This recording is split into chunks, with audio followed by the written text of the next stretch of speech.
Doctor గారు, అయ్యా మరి పిల్లలైనా పెద్దవాళ్ళైనా కూడా బీట్రూట్ అలా తినాలన్నా లేకపోతే వండుకుని తినాలన్నా కాస్త వెనకంజ వేస్తూ ఉంటారు. అవునమ్మా, ఒక రకమైన ఒగరు టేస్ట్ అనేది ఉంటుంది కదా బీట్రూట్కి. అవును.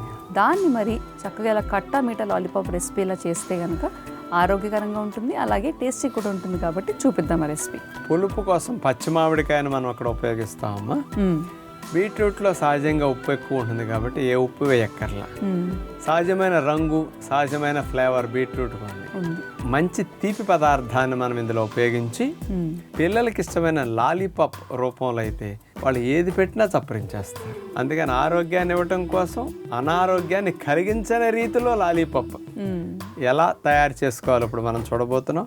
బీట్రూట్ లాలీపాప్ తయారు చేయడానికి కావాల్సిన పదార్థాలు: బీట్రూట్ దుంప 1, పచ్చి మామిడికాయ చెక్క, నానపెట్టిన పండు ఖర్జూరం ముక్కలు 1/2 కప్పు, తేనె 2 టేబుల్ స్పూన్లు, ఎండపెట్టిన మామిడికాయ పొడి 2 టేబుల్ స్పూన్లు. ముందుగా మనం తీసుకున్న బీట్రూట్ని ముందు పక్క వెనక పక్క అట్లా తొడిమ కట్ చేసేసి తొక్క చెక్కేస్తాం. ముక్కలుగా కోసేసి ఆ బీట్రూట్ ముక్కలు పక్కన పెడతాం. అట్లాగే పచ్చి మామిడికాయ కూడా తొక్క తీసేసి ఆ మామిడికాయ ముక్కలు కూడా చిన్నగా కోస్తాం. ఎందుకంటే బీట్రూట్లో న్యాచురల్గా సాల్ట్ టేస్ట్ అనిపిస్తుంది. పులుపు కనుక కలిస్తే చాలా బాగుంటుంది. తీపి కూడా వేస్తాం కాబట్టి పులుపు తీపి బీట్రూట్ కాంబినేషన్లో లాలీపాప్కి 3 బాగుంటాయి. ఈ 2 రకాలుగా కట్ చేసుకున్న ముక్కల్ని మిక్సీ జార్లో వేసేసి మెత్తగా ముక్క చెక్కలాగా నలగనివ్వాలి. అందులో నానపెట్టిన పండు ఖర్జూరం ముక్కలు వేసేసాం, తేనె వేసేసాం. ఈ 2 వేసేసరికి ఖర్జూరంలో ఉండే తేమ వల్ల తేనె వల్ల పేస్ట్ లాగా అయిపోతుంది బీట్రూట్ అంతా కూడా. ఈ పేస్ట్ని లాలీపాప్ చేయడానికి పొయ్యి మీద ఒక చిన్న పాత్ర పెట్టి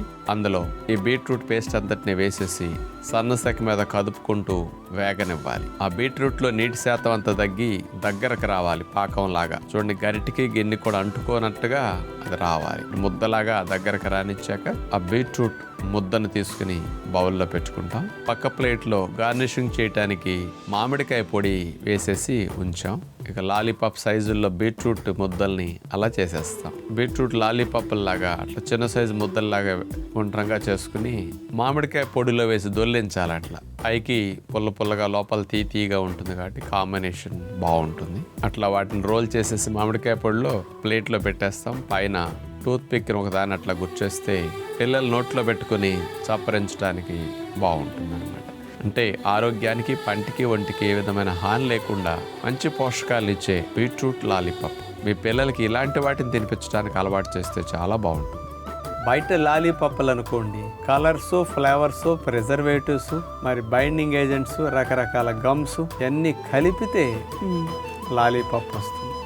లేనిపోని థ్రోట్ ఇన్ఫెక్షన్స్, టాన్సిల్స్ ఇన్ఫెక్షన్స్, పిల్లలకి దగ్గులు అలాంటి వాటి వల్ల వస్తాయి. కానీ మనం చూపించిన ఈ పద్ధతి వల్ల వాళ్ళకి అన్ని లాభాలే తప్ప అసలు నష్టం రాదు.